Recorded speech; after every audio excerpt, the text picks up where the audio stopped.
계속해서 로마서 말씀 가지고 함께 은혜 나누겠습니다. 오늘은 믿음의 축복이라는 제목으로 함께 나누겠습니다. 우리가 지난주에 믿음은 보이지 않는 것을 보는 것이다 말씀드렸습니다.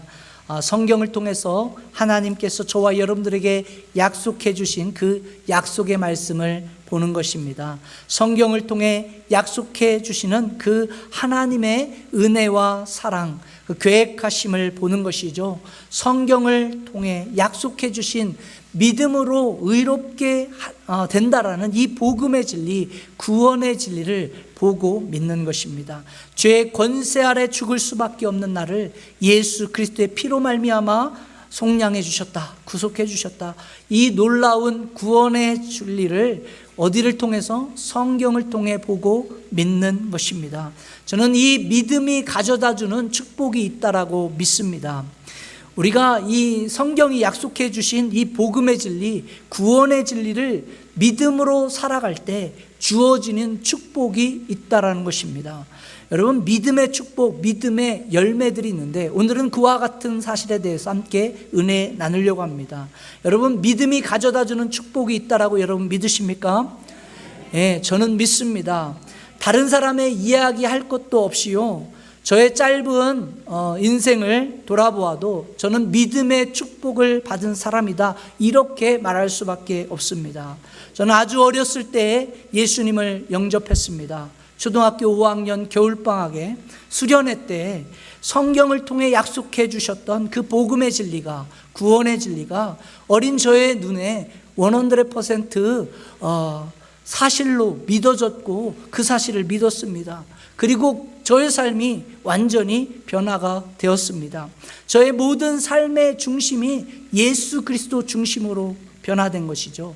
저의 모든 삶의 중심이 예수님을 믿는 사람들의 공동체인 교회 공동체로 완전히 바뀌었습니다. 그러다 보니까 그 당시 교회를 다니시지 않던 저희 어머니께서 하시던 말씀이 있었습니다. 야, 너는 매일 교회 가면 교회에서 밥을 주냐, 떡을 주냐? 그때 제가 대답을 이렇게 했습니다. 예, 엄마, 밥도 주고 떡도 줘요. 오늘 우리 교회에서 떡을 나눠주십니다. 교회 오시면 밥도 주고 떡도 드립니다. 그렇게 이야기하며 믿음을 가지고 살았습니다. 여러분, 저는 충청남도 연기라는 아주 조그만 시골에서 자랐는데, 여러분, 무슨 그 당시 그 시골에서 무슨 소망이 있고 꿈을 가지고 살 수 있었겠습니까? 제가 한국에 갔을 때 모교회를 방문하여 설교할 기회가 있었습니다. 너무나 안타까운 것은 그 시골에서 제가 어렸을 때에 또 보았던 그러한 모습들, 그러한 모습으로 동일하게 살아가고 있더라고요. 그 당시 조금 잘 산다, 좀 잘 나간다 그러던 동창, 그 선배, 후배, 그런 분들 다 이렇게 보면 그냥 모습이 한결같아요. 예전에도 그 평상에 모여가지고 3, 4모 모여서 고스톱치고 술 마시고 그렇게 평생 살았는데, 그때 제가 가서 보니까 지금도 그러고 있더라고요. 여러분, 예수 그리스도를 알지 못하는 죄의 권세 아래 사는 삶이 한결같습니다. 소망이 없습니다. 꿈이 없습니다. 미래가 없습니다. 제가 어렸을 때 모습 보던 그런 모습을 지금 수십 년이 지난 지금도 동일한 그런 모습으로 살아간다라는 그런 것이 얼마나 참 안타까운지 모르겠습니다. 그런데 저는 그 작은 시골 마을에서 예수님을 만났습니다. 성경에서 가르쳐주는 구원의 진리, 복음의 진리, 그 말씀을 믿게 되었습니다. 이 믿음을 통해 하나님 나라의 비전과 꿈을 가지게 되었고요, 목사가 되었습니다. 그리고 한 번도 꿈도 꿔보지 못했던 이 미국이라는 땅에 와가지고요, 이민교회라는 아주 독특한 특별한 사명을 감당하는 목사가 되었습니다. 저의 모든 그 삶의 과정을 통해서 볼 때 한 가지 분명하게 말할 수 있는 한 가지 사실이 있는데, 그것은 믿음이 가져다주는 축복이 있다라는 거예요. 믿음을 통해 주어지는 그러한 복이 있다. 저는 이 사실을 믿습니다. 여러분, 제가 믿음의 축복을 받았다는 사실을요, 여러분들이 인정하든 인정하지 않든 저희 어머니는 알고 있어요. 그래서 제가 전화할 때마다 저희 어머니가 하시는 말씀이 있어요. 사랑합니다, 우리 목사님. 이렇게 이야기해요. 얼마나 저의 삶을 자랑스러워하는지 모릅니다. 여러분, 오늘 우리가 함께 읽은 로마서 4장 말씀을 여러분 믿음이 가져다주는 복이 있다. 이 사실을 분명하게 저와 여러분들에게 밝혀주고 있습니다. 우리 함께 로마서 4장 6절에서 9절 말씀을 한번 보실까요? 로마서 4장 6절에서 9절 말씀 같이 읽습니다. 시작. 이러한 것이 없이 하나님께 의로 여기심을 받는 사람의 복에 대하여 다윗이 말한 바 불법이 사함을 받고 죄가 가리워짐을 받는 사람들은 복이 있고 주께서 그 죄를 인정하지 아니하실 사람은 복이 있도다. 그런즉 이 복이 할례자에게냐 혹 무할례자에게도든 우리가 말하기를 아브라함에게는 그 믿음이 의로 여겨졌다 하노라. 여러분, 여기에서 사도 바울이 계속 강조하고 있는 한 단어가 있습니다. 눈치가 빠르신 분들은 쉽게 캐치업할 수 있는데 그게 무엇입니까? 바로 복이라는 단어입니다. 복에 대하여 복이 있고 복이 있도다. 이 복이, 여러분, 계속해서 믿음이 가져다주는 복에 대해 설명합니다. 우린 여기에서 말하는 이 복이라고 하는 것이 저와 여러분들이 세상에서 생각하는 어떤 세상이 말하는 것 같은 복의 개념과는 전혀 다른 것이죠. 세상이 말하는 것처럼 돈을 많이 벌고 좋은 집을 가지고 좋은 차를 가지고 좋은 직장에서 잘 먹고 잘 사는 그러한 복을 이야기하는 것입니까? 그렇지 않습니다. 세상이 말하는 어떤 물질적인 소유적인 차원의 복을 말하는 것은 아니죠. 여러분, 이와 같은 물질적인 소유적인 차원의 복은요, 영원한 것이 아닙니다. 여러분도 아시겠지만 있다가도 사라지는 게 돈이고 명예고 지위고 그런 거 아니겠습니까? 한순간입니다. 소유라는 것은 한순간이죠. 그렇다면 오늘 사도 바울이 말하는 이 복은 어떤 차원의 복일까요? 사도 바울은 하나님과의 관계가 회복되는, 즉 은혜의 복을 이야기하고 있습니다. 무슨 복이요? 은혜의 복. 여러분, 은혜의 복을 사모하시길 주님의 간절히 축원드립니다. 이 은혜의 복을 경험하시기 바랍니다. 이 은혜의 복을 누리며 사시길 바랍니다. 여러분, 오늘 본문 로마서 4장 6절에서 8절까지 말씀을 보게 되면 세 개의 문장으로 사도 바울은 이 은혜의 복을 설명하고 있어요. 6절을 먼저 한번 읽어볼까요? 6절. 거기 보면 뭐라고 표현했냐면 일한 것이 없이 하나님께로 모함을 받는 의로 여기심을 받는 사람들의 복이라는 겁니다. 7절은 무엇입니까? 불법이 사함을 받고 뭐가? 죄가 가려짐을 받는 사람들의 복이죠. 8절은 무엇입니까? 주께서 그 죄를 뭐하지 않는, 인정하지 않는 사람의 복이 있다. 여러분, 의로 여기심을 받는다. 죄가 가리심을 받는다. 가림을 받는다. 죄를 인정받지 않는다. 여러분, 이런 차원의 복이 우리가 소위 이야기하는 세상에서 말하는 그런 복입니까? 돈을 많이 벌어서 얻는 복일까요? 그렇지 않습니다. 좋은 집을 사서 얻는 그런 복입니까? 그렇지 않다라는 거예요. 오늘 성경이 이야기하는 이 복은 자신의 공로가 없이도 죄인임에도 불구하고 하나님께서 의롭다라고 여겨주시는, 그래서 하나님과의 관계가 회복되는 그 은혜의 복에 대한 말씀인 것입니다. 여기서 중요한 한 단어가 나옵니다. 그 단어가 뭐냐면 여겨주신다라는 그러한 단어인데, 여러분, 이 단어가 로마서 4장 전체에 무려 11번 사용되고 있고요, 우리가 함께 읽은 오늘 본문 1절에서 8절까지 무려 5번 사용하면서 아주 강조하고 있는 단어가 여겨주신다라는 거예요. 헬라어는요 로기조마이라는 그런 뜻인데 영어로는 어떻게 번역했냐면 카운트 됐다, 그 다음에 크레딧을 줬다, 이렇게 번역하였습니다. 여러분, 죄수에게 있어서 최고의 복은 무엇일까요? 그것은 죄가 없다는 크레딧을 받는 거예요. 죄를 가려주겠다라는 것입니다. 자신의 죄가 인정되지 않고 무죄를 선고받는 것, 그게 최고의 복이죠. 여러분, 죄수들도 자신들이 죄인 것을 알까요? 모를까요? 알죠. 근데 뭐는 기분 나쁩니까? 죄인 취급받는 것은 굉장히 기분 나쁜 거예요. 그건 굉장히 다른 거예요. 그러니까 내가 죄인인 거 아는데 나를 죄인 취급하면 굉장히 반항적이고 더 폭력적이 된다고 하는 거예요. 그래서 여러분, 죄수들이 싫어하는 것이 뭐냐면은 그 교도관들이 굉장히 막 사람 취급 안 하고 버러지나 쓰레기처럼 이렇게 취급하는 거 굉장히 싫어한대요.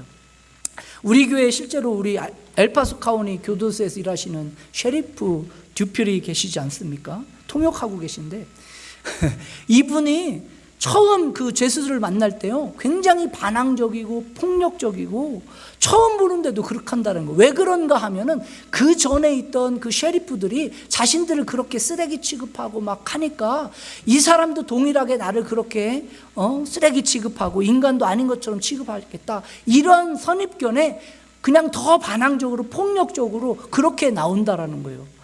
왜? 뭐는 싫어서. 그런 취급받기 싫다는 거죠. 그러니까 더 나는 세다, 그런 걸로 뭘로 표현하는 거예요? 폭력적인 걸로 막 그런 걸로 자기를 표현하는 거죠. 그러면 조금 더 좀 덜할까 봐. 그런데 여러분, 이 죄수들과의 관계에서 비록 죄를 지어서 감옥에 있지만 이 간수, 이 셰리프가 한 개인으로 한 인간으로 여겨주고 대우해주면, 취급해주면 반응이 달라진다라는 거예요. 여러분, 이것을 죄수가 알까요, 모를까요? 죄수가 다 느끼고 알죠. 반응이 달라진다는 것입니다. 여러분, 죄수도 자기가 죄인으로 감옥에 있지만 상대방이 나를 한 인간으로, 개인으로 여겨준다라는 것을 느끼고 안다라는 거예요. 그러면 어떻게 하는 거예요? 더 반응이 달라지는 거예요. 나이스해지는 거죠. 그런데 여기서 우리가 생각할 것은 죄수의 죄가 없기 때문에 그런 인간 취급을 받고 개인으로 취급해 줍니까? 죄수의 죄가 사라집니까? 셰리프가 아무리 인간으로 취급해 주고 개인으로 취급한다고 해서 그 죄수에게 있던 죄가 사라지냐고요? 아닙니다. 죄수가 한 일은 아무것도 없는 거예요. 다만 누가 그렇게 취급해 주고 다뤄주는 거예요? 셰리프가 죄수를 한 개인으로, 인간으로 취급해 주는 것이죠. 여전히 감옥 안에 있는 죄수에게는 죄가 있지만 그냥 한 뭘로? 개인으로, 인간으로 여겨주는 것입니다. 그렇게 크레딧을 주는 것이죠. 여러분, 여기서 우리가 생각할 것이 무엇일까요? 그게 바로 관계라는 거예요. 관계. 여러분, 관계입니다. 관계. 어떤 취급을 받는가, 어떤 역임을 받는가 하는 문제인 것이죠. 오늘 성경이 말하는 믿음이 가져다주는 복이 바로 이런 차원입니다.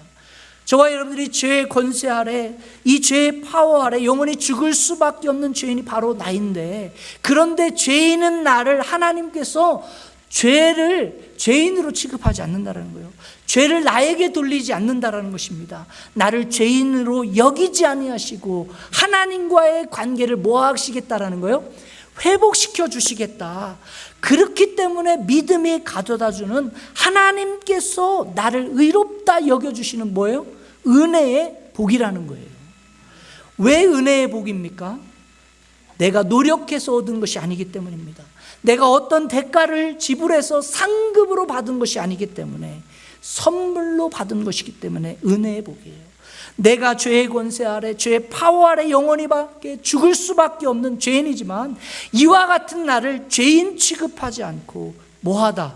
의롭다 여겨주시는 거예요.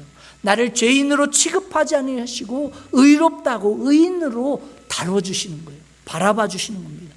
그렇기 때문에 은혜의 복이다, 이렇게 말할 수 있는 것이죠. 오늘 이 아침 저와 여러분들 가운데 믿음이 가져다주는 이 은혜의 복이 여러분들 가운데 있어지길 주님의 간절히 축원합니다. 그렇다면 여러분, 믿음이 가져다주는 이 은혜의 복은 구체적으로 무엇을 이야기하는 것일까요? 오늘 본문에 기록된 아브라함과 이 다윗의 케이스를 통해서요, 참으로 우리가 누리게 될 믿음이 가져다주는 은혜의 복이 무엇인가? 먼저 믿음이 가져다주는 은혜의 복은요, 삶의 위치가 달라진다는 거예요. 뭐가 달라진다? 삶의 위치가 바뀌는 거예요. 저와 여러분들이 예수 그리스도를 믿는 순간 우리의 삶의 위치가 어떻게 달라집니까? 예수 그리스도 밖에 있다가 어디로? 예수 그리스도 안으로 오게 되는 거예요. 하나님 밖에 있다가 어디로 들어오게 돼요? 하나님 안으로 들어오게 되는 것입니다. 여러분, 이게 굉장히 큰 변화예요. 여러분, 구원의 사건은 하나님 밖에 있던 진노의 자녀들이 어디로? 하나님 안으로 들어와 누구의 자녀? 하나님의 자녀, 왕의 자녀가 된 사건입니다. 예수 그리스도 밖에서 하나님 없이 살아가던 인생이 어디 안으로? 예수 그리스도 안으로 들어와 하나님의 자녀로 살아가게 되는 사건, 이게 뭐라고요? 이게 구원의 사건인 거예요. 오늘 본문 4장 로마서 4장 3절을 보시게 되면 아브라함이 하나님을 믿었다 이렇게 기록하고 있지 않습니까? 그런데 실제로 아브라함이 무엇을 믿었을까요? 그냥 막연하게 하나님의 계시다 이런 사실을 믿은 것입니까? 그런 믿음인가요? 아니라는 거예요. 오늘 창세기 한번 15장 4절을 한번 보면 구체적으로 아브라함의 믿음을 우리가 보게 되는데요. 같이 한번 읽어볼까요? 시작. 여호와의 말씀이 그에게 임하여 이르시되 그 사람이 내 상속자가 아니라 내 몸에서 날 자가 내 상속자가 되리라 하시고. 여러분 여기에서 내 몸이 난 자가 그게 과연 누구를 지칭하는 말입니까? 1차적으로는 이삭을 의미한다고 할 수 있죠. 아브라함에게서 태어난 아들 이삭을 의미할 수가 있습니다. 그러나 그것이 궁극적인 이 말씀의 성취일까요? 바로 다음 절인 15장 5절 말씀을 봅시다. 15장 5절 같이 읽습니다. 시작. 그를 이끌고 밖으로 나가 이르시되 하늘을 우러러 무뼈를 셀 수 있나 보라. 또 그에게 이르시되 내 자손이 이와 같으리라. 여기에서 하늘의 별과 같은 수많은 자손이라고 했는데 그 자손이요 이스라엘 민족을 뜻하는 걸까요? 복수일까요? 그렇지 않다라는 거예요. 여기서 여러분 자손이라고 했을 때 복수를 사용하지 않고 단수를 사용하고 있습니다. 자손이라는 단수. 그러므로 하나님께서 아브라함에게 자손을 약속해 주신 것은 이삭과 그의 어떤 자손인 이스라엘 민족을 지칭하는 것이 아니라는 것입니다. 여러분 여기에서 나오는 내 자손이라는 것은 궁극적으로는 아브라함의 후손으로 나오게 되실 누구를? 예수 그리스도를 지칭하는 것이죠. 그래서 갈라디아서 3장 16절 말씀을 보게 되면 사도 바울은 이것을 너무나 분명하게 클리어하게 저와 여러분들에게 설명하고 있는 거예요. 같이 읽어봅시다. 시작. 이 약속들은 아브라함과 그 자손에게 말씀하신 것인데 여럿을 가리켜 그 자손들이라 하지 아니하시고 오직 한 사람을 가리켜 내 자손이라 하셨으니 곧 그리스도라. 그러므로 여러분 그날 밤 아브라함이 보고 믿었던 것은 막연한 어떤 하나님이 아니라는 거예요. 아직 나타나지 않았지만 수천 년의 세월이 흘러야 나타날 장차 약속으로 오실 하나님의 의를 향한 그 믿음, 메시아 그분을 향한 믿음이었음을 우리가 알 수 있는 것입니다. 여러분 이 믿음이 아브라함으로 하여금 누구 안으로 들어오게 했다라는 거예요? 하나님 안으로 들어오는 믿음이 되었다라는 것이죠. 그래서 창세기 15장 9절에서 11절까지를 보게 되면 이 약속을 하신 후에 어떠한 이벤트를 하게 하십니다. 그게 뭐예요? 암소, 암염소 그런 거 잡아다가 순양과 비둘기 그것을 쪼갠 다음에 어디 가게 해요? 거기를 지나가게 하죠. 같이 한번 읽어보십시다. 9절에서 11절 시작. 여호와께서 그에게 이르시되 나를 위하여 3년 된 암소와 3년 된 암염소와 3년 된 숫양과 산비둘기와 집비둘기 새끼들을 가져올지니라.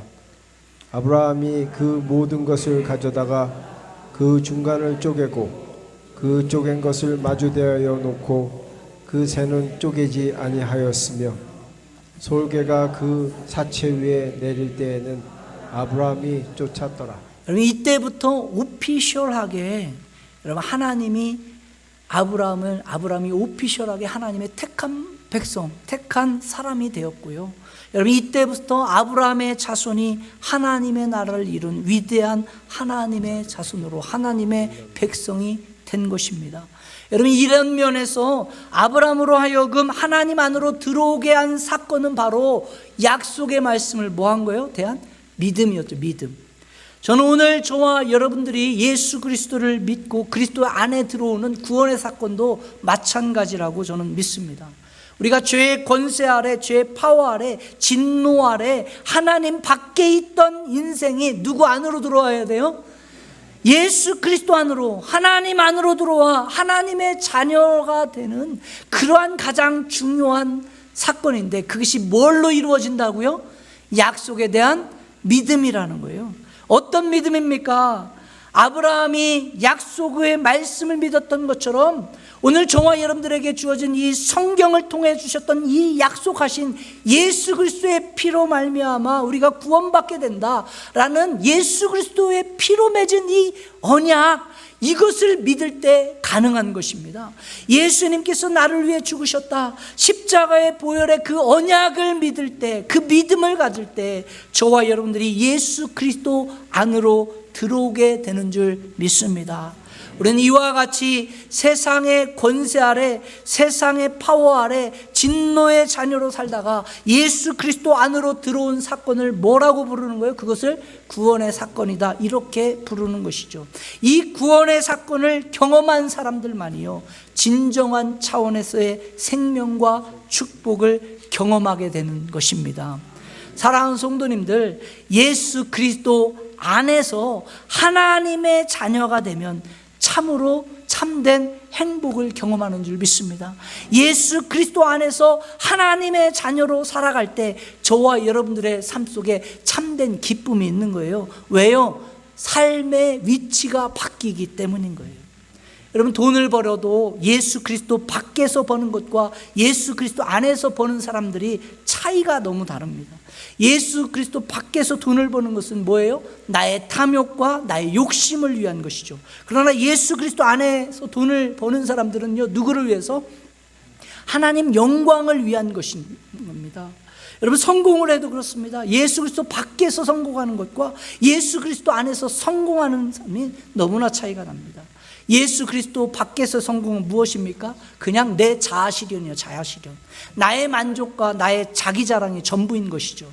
그러나 예수 그리스도 안에서 성공은요, 하나님의 영광과 하나님 나라와 복음을 위한 도구로서 성공하는 거예요. 이게 차원이 굉장히 다른 것입니다. 아시는 분도 계시겠지만 미국의 팀 하스라는 건축 회사가 있는데요, 여기에 하성록 회장이라는 분이십니다. 이분은 잠언서 31장 10절에서 31절을 가지고요, 거기에 이제 현숙한 아내에 대한 그런 말씀이 나는데 그것을 가지고 회사 경영의 원리로 적용하신 분이에요. 그래서 그것을 적용해 가지고 창고에서부터 시작한 이 팀 하스라는 그 회사를 세계적인 건축 회사로 만든 분이에요. 그분의 이야기를 담은 게 P31, W31, WC 이런 책들이 있는데요, 여기 보면 이런 예들이 있어요. 그러니까 잠언서 31장에 24절에 보면 그의 배로 옷을 지어 팔며 띠를 만들어 상인들에게 맡겨라, 이 말씀을요, 이분은 어떻게 적용하냐면 엑스트라 마일을 실천하는 회사다, 이렇게 적용을 하는 거예요. 그런 아이디어로 생각하고 적용하는 겁니다. 그래서 귀한 옷을 상인들에게 띠를 달아서 넘긴다, 이런 것을 어떻게 했냐면 예쁘게 포장해 가지고 잘 선물해 준다, 이런 식으로 설명하는 거예요. 그래서 이것을 엑스트라 마일이다, 이렇게 표현하고 이렇게 적용했는데, 그래서 계약을 할 때도요, 현장에 이제 10번 가기로 계약을 돼 있어. 근데 하다 보면 받는 입장에서는 한두 번 더 와주기를 소망하세요. 그러면 엑스트라 차지하지 않고 10번이 지났음에도 불구하고 한두 번 더 가주는 것입니다. 그리고 1년간 보험을 무상으로 받을 수 있도록 해주는 겁니다. 그래서 거기에 이제 11개월 되면 이제 1년 다 되어 간다, 그런 거 알려주고 꼭 보수받을 수 있도록 하게 하고요. 그러다 보니까 고객이 놓치지 않으려고 하는 거예요. 그래서 한 번 뭔가를 이렇게 컨트랙하면요, 그 다음에 또 다른 컨트랙이 오게 되는 거예요. 그런 일이요, 80% 이상 된다라는 거예요. 그러니 여러분, 성공할 수밖에 없죠. 근데 이분이요, 지금은요, 미국에서 최고의 주차 빌딩 건축회사로 성장했는데, 이와 같은 하성록 회장의 성공이 단지 개인 한 사람의 성공으로 그치는 것이 아니라 직원 모두의 성공과 더불어 젊은 청년들에게 하나님 나라의 비전을 심어주고 성공하는 그러한 길로 인도하는 비즈니스 선교사로서의 역할을 그렇게 감당하고 있는 것이죠. 또 이렇게 이야기하면 또 속으로 이러시는 분들이 있을 거예요. 그분은 좋은 학교 나오고 잘 배웠으니까 그렇게 성공하죠. 그래서 제가 다른 예를 들려고 해요. 여러분, 인도에서 선교하시는 선교사님이 한 분 계신데, 이분이 주일마다 예배를 드리는데 여자 한 분이 오시는데 예배 드릴 때 항상 낡고 막 천한 옷을 그렇게 입고 오는 거예요. 그래서 한 번은 선교사님이 물었다고 합니다.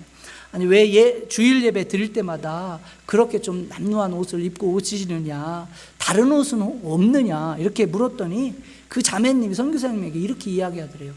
예, 선교사님, 제가 입고 있는 옷이 제일 좋은 옷이에요, 이렇게 이야기해요. 그래서 선교사님이 또 이렇게 얘기해요. 그러면 당신은 평생 동안 이렇게 가난하게 힘들게만 사셨냐? 그랬더니 그분이 이렇게 이야기하더라고요. 그런 건 아닙니다. 내가 그렇게 살진 않았다는 거예요. 전에는 돈도 많고 좋은 옷도 많고 참 부유하게 살았다는 거예요. 그런데 하루는 깡패들이 와가지고 완전히 자기 집에 있는 전 재산을 다 쓸어갔대요. 이유는 한 가지, 예수 믿는다는 이유로. 그래서 뭐라고 했냐면, 네가 예수 믿는 것을 포기하고 다시 무슬림과 그런 힌두 그 종교를 바꾸게 되면 너 다시 모든 전 재산을 줄 것이다, 이렇게 얘기하는데, 이분이 뭐 하는 거예요? 노하는 거예요, 계속. 그러니까 선교사님이 이렇게 이제 한번 떠보는 거죠. 아니 그러면은 그 전의 삶으로 가가지고 전 재산 다 받아가지고 좀 좋게 살면 좋을 텐데 왜 그렇게 굳이 이렇게 어렵게 살려고 하느냐. 그때 이 자매님이 이런 고백을 하더래요.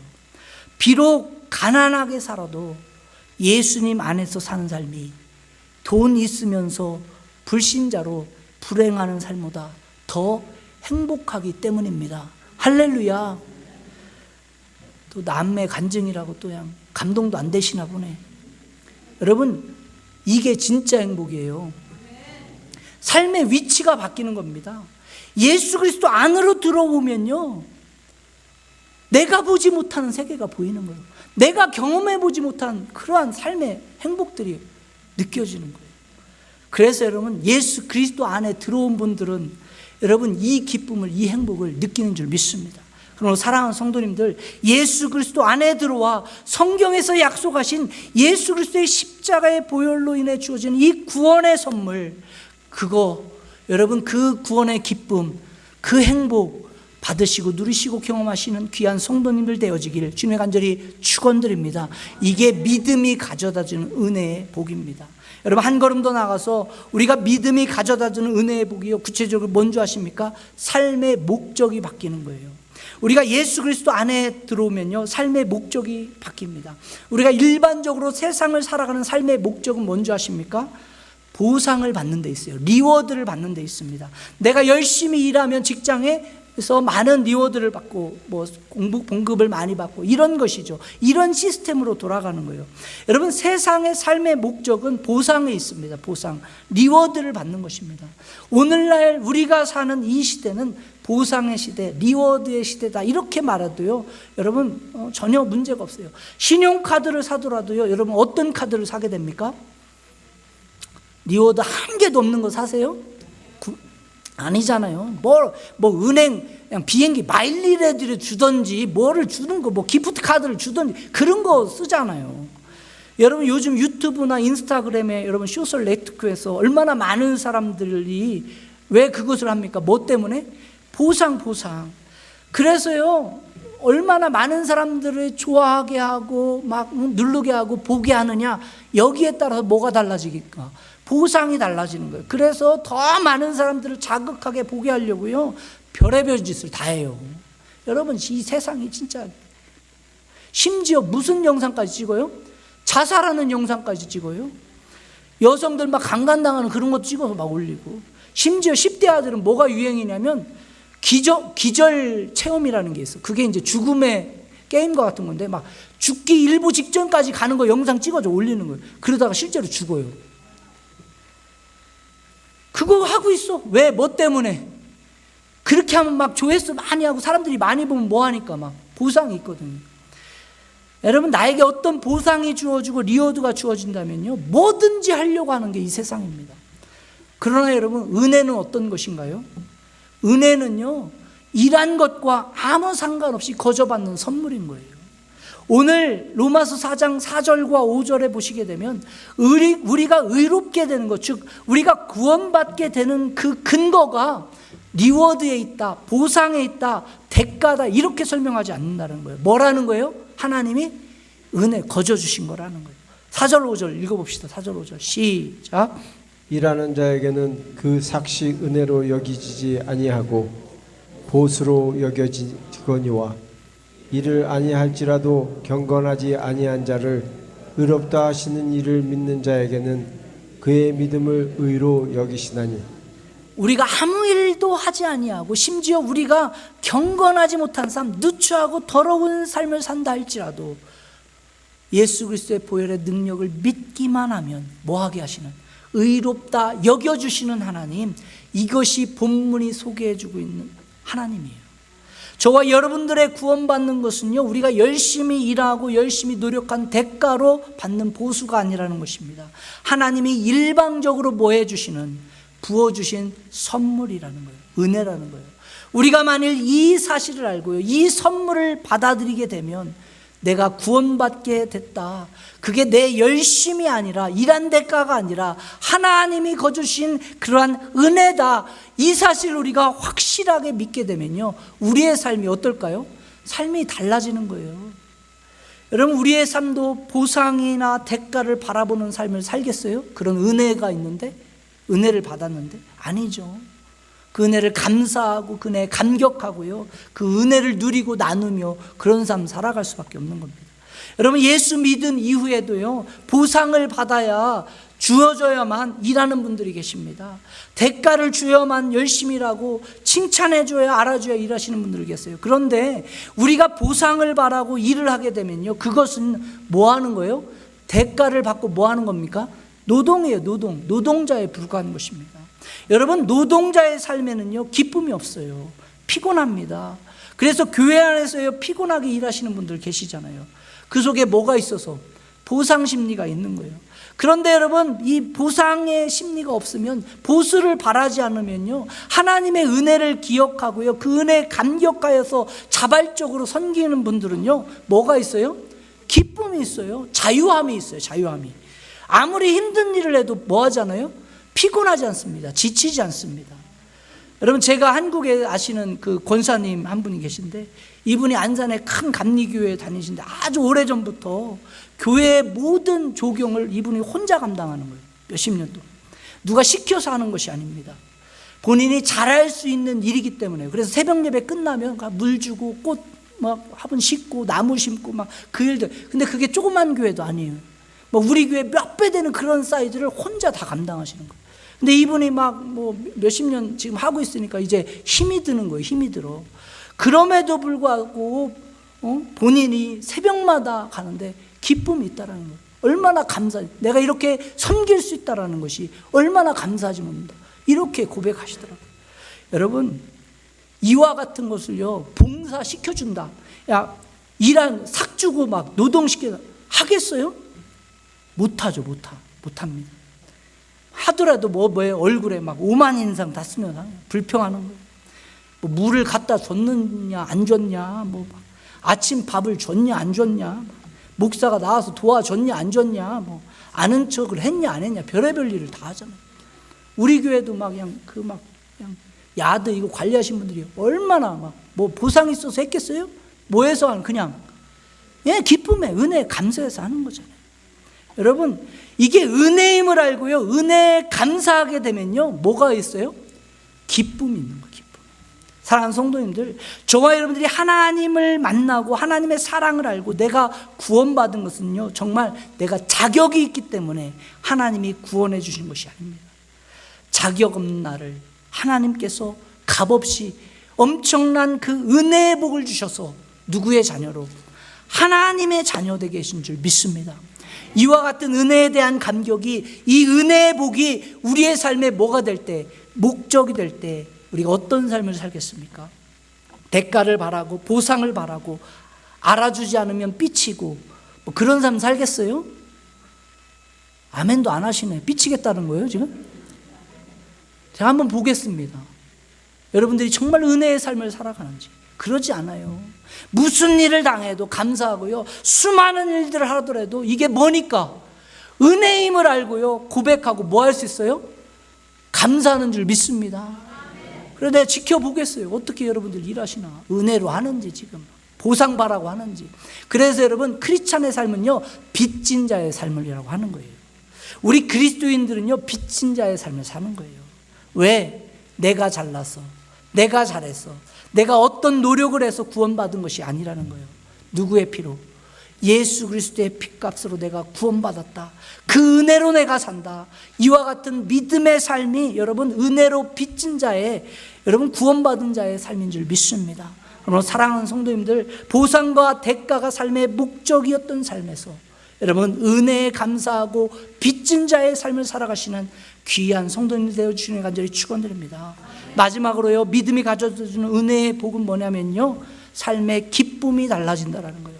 여러분, 세상이 가져다주는 기쁨은요, 외부적인 거예요. 외부에서 뭔가 와야 기쁜 겁니다. 외부의 환경과 조건이 어떤 나의 기대치나 만족에 뭔가 매칭됐을 때 찾아오는 게 뭐예요? 그게 세상이 주는 기쁨이에요. 그래서 돈을 내가 원하는 만큼 벌고, 어떤 직장에서 내가 원하는 만큼 승진하고, 자녀들이 내가 원하는 만큼 뭔가 잘 되어지고, 사업도 내가 원하는 만큼 번창하고, 그럴 때 세상이 기뻐하는 것이, 그게 세상이 가져다는 기쁨이죠. 뭔가 외부적인 요인에서 기쁨의 근거가 있어요. 그렇기 때문에 반사적으로 외적인 조건이 나의 기대치나 만족에 여러분 매칭되지 않으면 뭐 하게 돼요? 잘못되고 뒤틀리면 그때부터 뭐가 사라져? 기쁨이 사라져요. 기쁨이 사라져. 막 절망하고 좌절합니다. 지금도 설교가 끝날 때가 됐는데 안 끝나가지고 막 절망하시는 분들이 있어요. 조금 더 남았어요. 답답해하고 불안해하지 마세요. 여러분, 우리 기쁨이라는 게, 여러분, 그게 외부적인 조건이 안 맞으면 막 불안해하고 답답합니다. 심지어 어떻게 해요? 그러다 보니까 스스로 목숨을 끊기도 하죠. 그러나 여러분, 믿음이 가져다주는 은혜의 복을 깨닫게 되면요, 더 이상 어떤 외부에서 오는 것 때문에 기쁨을 찾고 기뻐하는 인생이 아니라는 거예요. 어디에서 기쁨이 솟아나요? 내 심령 깊은 곳에서 솟아나는 기쁨이 있어요. 할렐루야. 여러분 속에, 여러분 심령에서 오는 기쁨이 있으십니까? 우리가 로마서 1장에서 3장까지 말씀을 통해서 배웠듯이요, 우리 모든 사람들에게는요, 우리의 기쁨과 행복을 억눌러 버리고 근본적으로 억압하는 죄라는 게 있어요. 죄라는 질병을 모두가 다 가지고 있어요. 그렇기 때문에 우리 내면 깊은 곳에서 오는 고통을 가져오게 하는, 상하게 하는 이 죄라고 하는 질병이 우리 모두에게 있는 것입니다. 그런데 이와 같은 죄의 근본적인 문제를 어떻게 해결할 수 있는가 하는 거예요. 그건 절대로 외부적인 것에서 해결되지 않는다는 거예요. 바로 우리를 우리의 화목제물이 되셔서 십자가에서 나의 죄를 위해 물과 피를 다 흘리신 누구를 통해, 예수 그리스도의 대속의 은혜, 구원의 그 은혜로 말미암아 우리가 뭐 하게 되는 거예요? 깨끗함 받고 구원받게 됐다라는 거예요. 그러므로 믿음이 가져다주는 은혜의 복은요, 예수 그리스도 안에서 죄의 문제가 깨끗하게 처리되었다, 이 사실을 믿을 때 참된 기쁨과 자유함 속에서 여러분 살아가는 거예요. 그런 삶이요, 같을 수가 없어. 여러분, 같으면 something wrong인 거예요. 그건 다른 겁니다. 다른 기쁨을 발견한 거예요. 어디에서 나오는? 내 속에서 나오는 기쁨이에요. 100불 준다고 해서 막 해야하고 1불 줬다고 해서 승질내는 그런 기쁨 차원하고는 다른 거예요. 막 우리 속에서 나오는 기쁨이 있는 거예요. 오늘 본문 6절에서 8절까지 보시게 되면요, 지금까지 아브라함 케이스를 소개한 바울이요, 다윗의 경우를 이야기하잖아요. 그게 시편 32편을 인용한 말씀인데, 다윗이 범죄했을 때 하나님 앞에 뭐 하게 됩니까? 자복하며 드렸던 고백을 오늘 본문이 그대로 인용하고 있는 거예요. 여러분 다 아시겠지만 다윗은 여러분 성군이라고 부르잖아요. 이스라엘 역사 속에서 유대인들이 가장 추앙하고 존경받는 인물이 누구예요? 그게 다윗 왕이죠. 여러분이 이스라엘 국기를 보게 되면 다윗의 별 있잖아요. 그만큼 국기에 넣을 정도로 기념하고 추앙하는 게 다윗인데, 여러분 그렇다고 해서 이 다윗 왕의 인생이 정말 완벽했습니까? 아니에요. 정반대잖아요. 우리가 이미 아는 것처럼 다윗은요, 자신의 부하 장군인 우리아 아내 밧세바를 어떻게 합니까? 취하죠. 범죄합니다. 그러다 그것이 드러나니까 어떻게 해버려요? 살인자가 된 살인자. 충성을 다했던 자기 부하를 전쟁터에 일부러 보내가지고 죽게 만들잖아요. 그리고 그 부하가 전쟁터에 가서 죽게 하잖아요. 그리고 부인을 취해버리잖아요. 이게 작은 범죄입니까? 작은 범죄예요. 그런데 어떻게 이 추악한 범죄자가 죄가 없다라고 여겨질 수 있는가? 7절 8절 같이 한번 읽읍시다. 7절 8절 같이 읽습니다. 시작.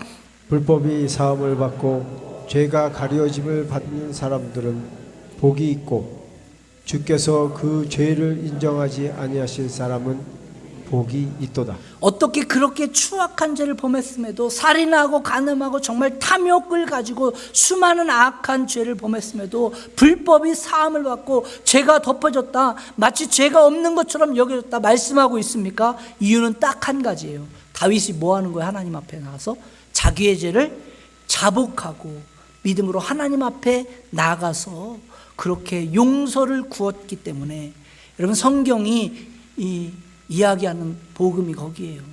다윗이 자신의 죄를 알고 고백하고 용서를 구했을 때 하나님 뭐 하신 거예요? 신원해 주고 구원해 주신 거예요. 여러분, 우리 가운데 죄 짓지 않는 사람 있을까요? 아브라함만큼 실수를 하지 않고 다윗만큼 추악한 죄를 범하지 않은 분 계십니까? 저와 여러분들에게도 동일한 죄가 있는 줄 압니다.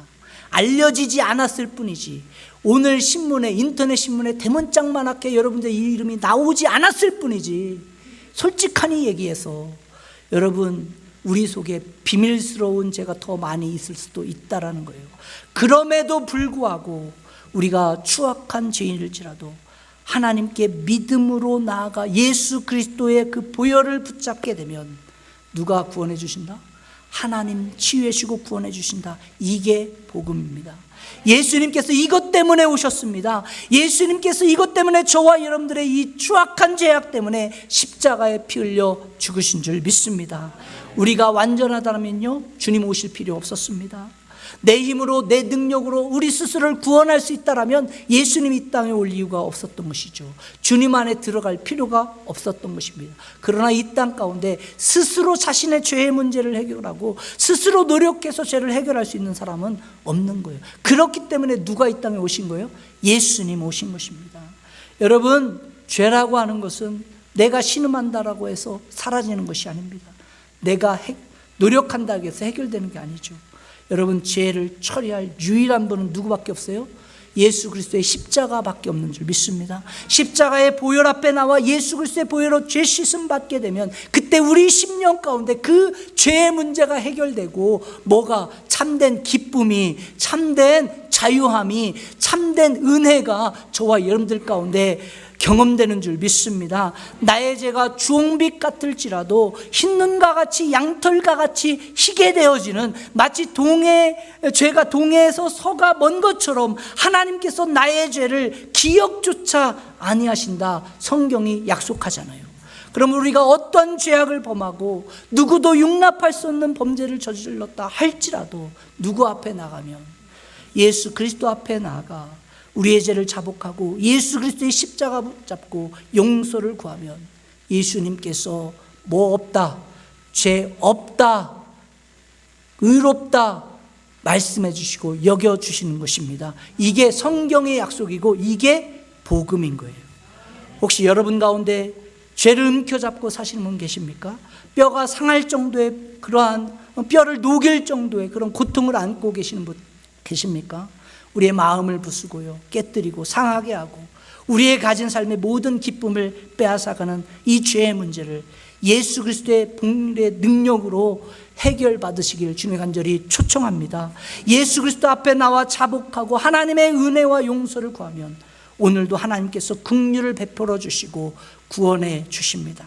우리가 만일 우리 죄를 자백하면 저는 미쁘시고 의로우사 우리의 죄를 사하시며 우리를 모든 불의 가운데서 깨끗하게 하시겠다, 성경이 약속해 주시고 있는 줄 믿습니다. 여러분, 한 분 한 분이 이 약속을 붙잡고 이 약속을 믿으시고, 내가 어디까지 갔더라도, 내가 어디까지 망가졌다 할지라도, 내가 어디까지 무너진 인생이라 할지라도, 어떤 범죄였을지라도 이미 용서하시고 기다리시는 그 예수 그리스도 앞에, 보혈의 능력 앞에 믿음으로 나오시는 우리 성도님들 되어지길 주님 간절히 축원드립니다. 우리 이 시간에 십자가 그 사랑, 이 찬양 고백하고 우리 결단하고 헌신하고 기도했으면 좋겠습니다.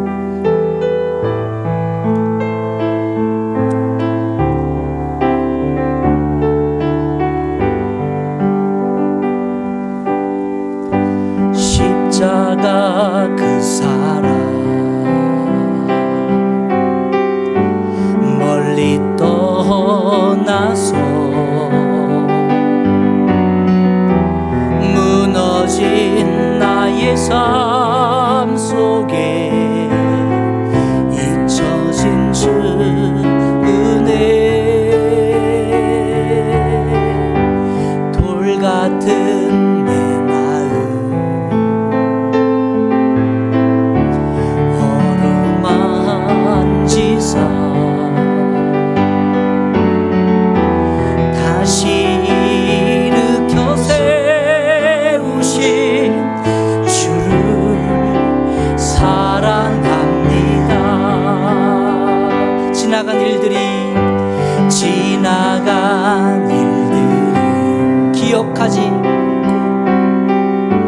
기억하지 않고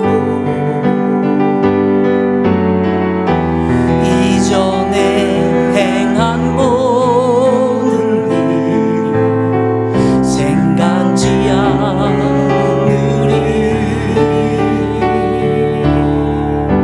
사막의 강물과 길을 내시는 주 내 안에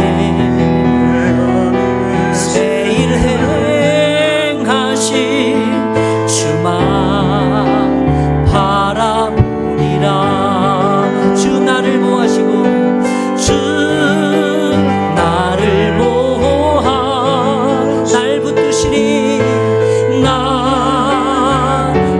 붙드시니 나는 또 외롭고 존귀한 주님의 자녀라. 주 너를 보하시고 주 너를 보하시고 너 붙드시니 너는 또 외롭고 존귀한 주의 자녀라. 우리 이 시간 같이 기도하시겠습니다. 혹시 여러분 가운데 아직도 그리스도 안에 들어오지 못하고 그리스도 밖에 서 계신 분 계십니까? 예수 그리스도 안에 들어오지 않는 한 여러분의 인생의 문제는 절대 해결되지 않습니다. 혹시 여러분 가운데 아직도 예수 그리스도 안으로 들어오지 못한 분이 계시다면 오늘 이 시간 마음에 결단하시고 예수 그리스도 안으로 들어오시기 바랍니다. 성경에서 약속하신 예수 그리스도가 나의 죄를 위해 화목제물 되셔서 십자가에 죽으시고 부활하신 메시아 구세주심을 믿음으로 고백할 때 우리 하나님 자녀가 되고 예수 그리스도 안에 거하는 줄 믿습니다. 혹시 여러분 가운데 마음속에 있는 죄악 때문에 처리되지 않은 죄의 책감 때문에 아파하고 힘들어하고 신음하시는 분 계시다면 여러분 가슴을 품고 계시지 말고 이 시간 십자가 앞에 그것을 토해내시기 바랍니다. 주님, 나는 죄인입니다. 나는 연약합니다. 예수 그리스도의 보혈로 내 마음을 깨끗하게 하시고 치료해 주시고 내 심령 속에 있는 모든 죄가 떠나게 해 주님 도와주십시오. 그래서 참으로 예수 그리스도 안에서 보혈 안에 깨끗하고 회복되고 치유받고 참된 기쁨과 자유함 가운데 새 피조물로 살아갈 수 있도록 도와주십시오. 결단하시고 헌신하시고 초청하시기 바랍니다. 그리고 기도하시겠습니다. 기도합니다. 살아계신 하나님, 오늘 이 새벽에 우리 성도들 주님 앞에 초청합니다. 아버지, 예수 그리스도 밖에서 어둠 가운데 그늘 가운데 사시는 분 있습니까? 아직도 예수 그리스도 안에 들어오지 못한 분 계십니까? 아버지, 성경에서 약속하신 예수 그리스도가 나의 죄를 위해 화목제물 되셔서 십자가에 죽으시고 부활하신 구원자 메시아 되심을 믿음으로 고백하게 하여 주시고 아버지, 우리 속에 있는 죄책감들 죄악의 문제들이 해결되어져서 오늘도 살아계시고 역사하신 구원하신 하나님의 능력과 그 보혈의 그 구원하심과 은혜 가운데 아버지 살아가는 우리 성도들 다 될 수 있도록 도우시고 은혜 내려주세요. 사랑합니다. 사랑의 하나님, 오늘 이 아침에 여전히 예수 그리스도 밖에서 죄의 그늘 안에 어두움 가운데 절망 가운데 살아가시는 분이 있다라면 아버지 긍휼히 여겨주셔서 오늘 이 말씀이 들려지게 도와주십시오. 그 말씀이 믿어지게 도와주십시오. 영적인 눈이 열려지게 하여 주셔서 오늘도 구원자 되시고 메시아 되신 그 예수 그리스도로 말미암아 구원하신 이 성경의 약속을 통해 이 구원의 진리가 이들의 심령 가운데 믿음으로 다가올 수 있도록 도와주세요. 예수님 이름으로 기도합니다.